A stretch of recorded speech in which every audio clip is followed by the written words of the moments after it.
Welcome to Buddha's in Your Landfill. What a beautiful morning here in Blackstone, the center of the world, but then you too are at the center of the world. So let's get going. I'm all pumped up and ready to go because I've been inspired by watching the World Cup. And so the title of this talk is The Cosmic Soccer Game. And this is the third in a series on Buddhism, plain and simple. And yesterday we've been talking about what Buddha nature is, and living on the periphery or living at the center. So let's use a metaphor of the soccer game to flesh this idea out. You really need a good metaphor to get a grip or an understanding of the wider playing field of life itself. So the metaphor is life. Life is soccer. That's a metaphor. So let's flesh it out. Now, one thing you notice, it's easier to see this if you Google the soccer playing field, and it looks like this. You got a circle, got your goals. You got your goals here, and you have a circle, and then there is a line that goes right down the middle, and then you have a point right there. Now that's an eye. That's the circle with the center. If you take a compass, one of these things here, and you stick that in the center, you draw a circle. Now, this is the center. That is the point, the one that cannot be divided. So now let's the game begin. So now we create time. So you got 0, and what's a soccer game? One was 2 45-minute sessions, so it's 125. Is that correct? 125 minutes? No, I'm sorry. Let me see. 45, boom, 90. 90 minutes. Okay. Don't do math when you're on live. Okay, so you got 90 minutes of history here, 90 minutes of time. Now the one here, you see this is the one, has been divided, and a point has become the ball.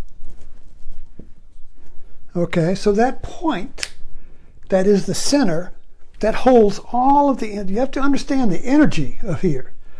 The energy, this is like the energy of the atom. You split the atom, what do you get? An atomic bomb. Kaboom, you see. So all of science, all of logic, all of us basically want to find the one that cannot be divided, the single thing, the theory that explains everything. I love that. This is, for me, this metaphor explains everything. This metaphor is the one, but of course it isn't. But even Einstein wanted to find the theory that explains everything. Science is driven by that. The one that cannot be divided. Everything is reduced to that one, you see.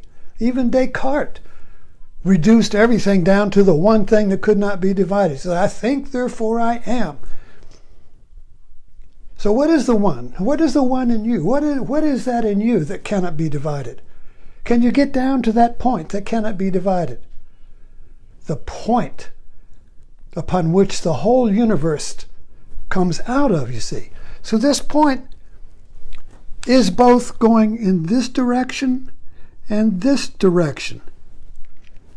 What is it? Is it a cone or is it a hole? You can't tell. Is it centrifugal force or is it centripetal force? Is it going in? Is it a vortex or a mountain? Are you looking down into that point, or is the point coming out towards you? You can't tell. So I'm trying to get an idea of this point here. Now the ball in the soccer game is empowered with that point. Now the ball is portable. And now you have two teams. Okay? So now you have this team and this team. And you got what, 11 men, right? And now they're going to go back and forth. Now the power, the energy here. Now, and all the time, you see, this is taking place in an oval, which is the goddess, you see, the goddess, the womb of the world. So now we're in a cosmic play in the womb of the world, and all of the whole planet, all of the minds on the planet, all of the minds of Europe, they're all focused on what? On that one point. Okay, who's got the ball? If you watch soccer, I don't watch it all the time, I just watch it during the playoffs. But what you notice is that your eyes are on the ball. Whoever's got that ball, the whole stadium is watching that ball like a cat watching a laser dot. It's just, you see. So whenever any player's got the ball, so this player's got the ball and he's advancing towards the goal, you see. And what is the goal? The goal is restoring the unity of the divided one. It's like one God is divided into two gods. You know, the Janus God. The one becomes two. Now, this one is like a magnet. Now, if you divide a magnet, you've got tremendous tension trying to get back together. It wants to get back together. It's like male and female. They want to get together. They want to get together. And so the ball wants to get to that goal like male and female want to get together. Tremendous cosmic force here. Because the one has been divided. And there can be only one. There's not two universes. There's only one universe. So when you divide the one, it must get back together. It must restore itself. It must restore paradise, the one. If you really expand that idea, everything can be included in that, you see. The longing for paradise. And that longing for one is either in the past, I got to get back to the past, like Trump says, restore America means getting back to the original America, or like the left will say, getting to the promised land. The original, the whole is in the future. So one wants to find it in the past, the other one wants to find it in the future. But regardless of which direction they're going, it's still going back and forth, you see. So we got past here and we got future there. But the point is that each one is trying to restore the original unity. So this is a wound. A wound. This is the wound in the side of Christ. The wound of the Fisher King in the Arthurian tales. The wound that won't heal. Oh, doctor, I got this wound. It won't heal. So the game goes, you see, and it has history. On the cosmic playing field, there's 90 minutes of history. Now this ball, isn't this good? I really love this. This ball here is what? Is the ego. So now my team is divided into all these, into the many. My half of the one is the many, right? And each one of these many, when it has the ball, is the ego. Now when, just like this, when attention is on you, when everybody's looking at you, you've got the ball. When you don't have the ball, you're nobody. Somebody else has got the ball, and you want it. I want it, me. I want the ball, I want the ball. You see what I mean? When the ego gets the ball, attention is on, and that attention gives it life, gives it the power of the center. Remember? The center. So when the ego gets the ball, it gets the power of the center. So it tries to hold the ball. And it tries to take that ball to the goal and to be the hero, to be the Christ that restores the center. But of course, it goes back and forth, so somebody else gets it. So they pass it back and forth, you see. But for each moment, the player that has that ball, all of the attention of the whole world is on that player. And that gives that player energy, superhuman powers. Energy comes from attention.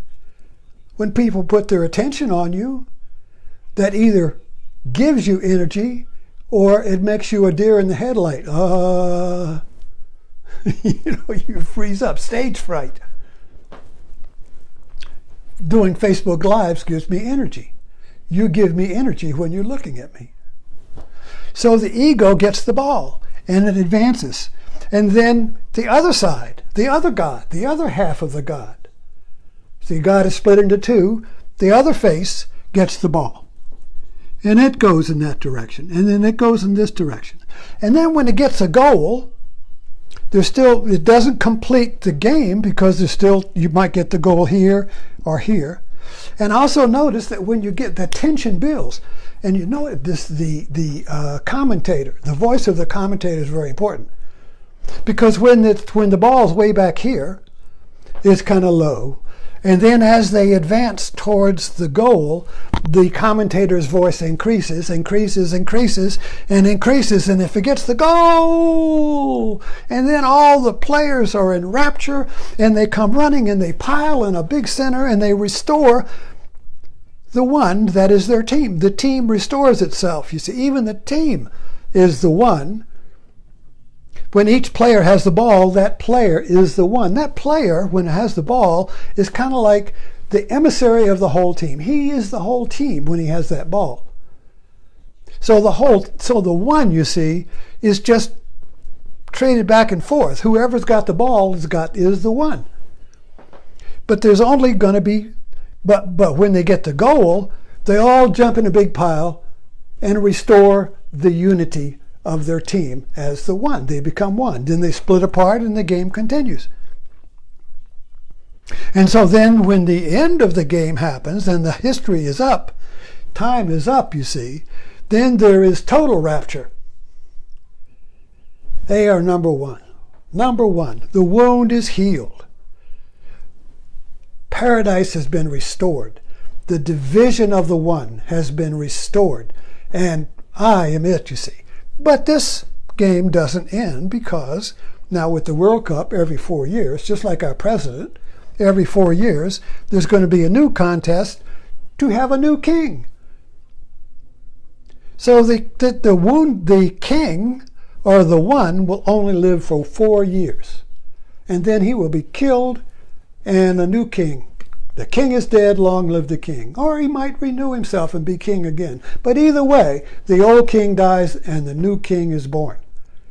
Every 4 years, you see. So this is the cosmic ritual of death and resurrection. In the womb of the goddess, Mary. You see, the oval, the goddess. The goddess here, right? Mary in Christianity.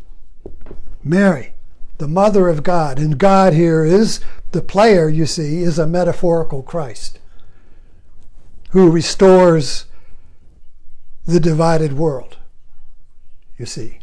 So I think I've studied Joseph Campbell and stuff most of my life, and so I think metaphorically and mythologically, kind of naturally, connecting dots. And it's very helpful in getting a big metaphor, a wider angle to understand my life, you see, because even on Facebook is a soccer game played like this, because when you have an opinion, you've got the ball and you're running towards the goal, which is the elimination of the other opinion. And if you win the argument, goal! But the other side gets the ball and they're going to attack. And then you get the ball and you attack. And so you got the great cosmic opinion game on Facebook, you see, with the idea that if I can just get conquer, and get a goal, the illusion is that I will become the permanent opinion that has no second.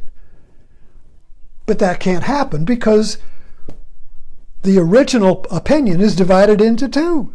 The original idea, I do this all the time. I post an idea and immediately on Facebook, my observation, something, but immediately it divides into two. And now the soccer game begins, you see. My opinion is my soccer. I'm going to get the goal and wipe out Europe. No, I'm going to get there. You see, it goes back and forth. This could go on for days. I don't play that game. So I just kind of like create the game and then sit back and watch the player, the ego, run with the ball, you see. So I hope this metaphor helps. Because this center here is Buddha nature. It's our undivided nature. It's our nature before we get the ego ball and start running with it. Buddha nature is undivided me. It's me before I divide into an ego and start playing soccer. Buddha nature is whole, the one without a second. So when I start this talk and I say, you are the one, you are the center of the world, but then all of us are the center of the world. We're all this point here. We're all the center of the world. But we play in time. We play in history in the cosmic soccer game. So thank you for dropping in. Please subscribe on YouTube and share on Facebook. Let's keep kicking this ball down the road. Thank you.